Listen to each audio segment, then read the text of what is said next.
ఇరాన్పై America, Israel మొదలుపెట్టినటువంటి యుద్ధం 3 వారాలకు చేరుకుంది.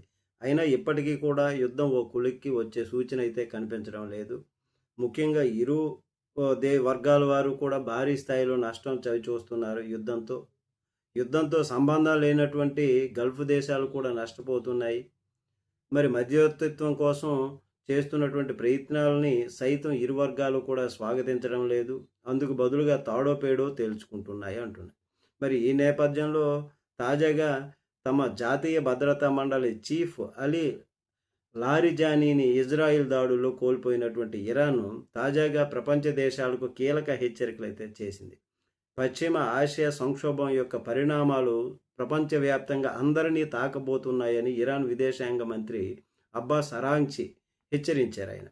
మరి ఇక్కడ ఇరాన్పై యుద్ధం అన్యాయమైనదని యూరోపియన్, అమెరికా అధికారులతో సహా పెద్ద సంఖ్యలో గళాలు వినిపిస్తున్నాయి. అంతర్జాతీయ సమాజంలోని ఇతర సభ్యులు కూడా ఇదే బాటలో నడవాలని ఆయన ఎక్స్ వేదికగా కోరారు.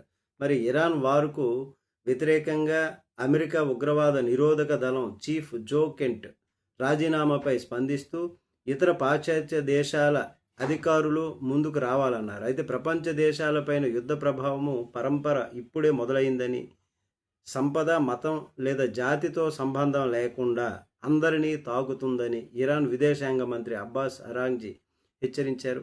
ఈ మేరకు ఆయన ఎక్స్లో ట్వీట్ చేశారు కూడా. అయితే ఈ ట్వీట్కు అమెరికా జాతీయ ఉగ్రవాద నిరోధక కేంద్ర డైరెక్టర్ రాజీనామా ప్రకటన కాపీని కూడా జత చేశారు.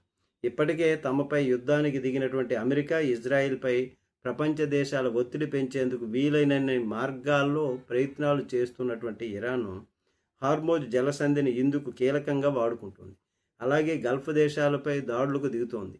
అయితే ఇప్పటికైనా కానీ యుద్ధాన్ని విరమించి రాజీ మార్గాన్ని అన్వేషించాలని కోరుకుందాం. నమస్తే.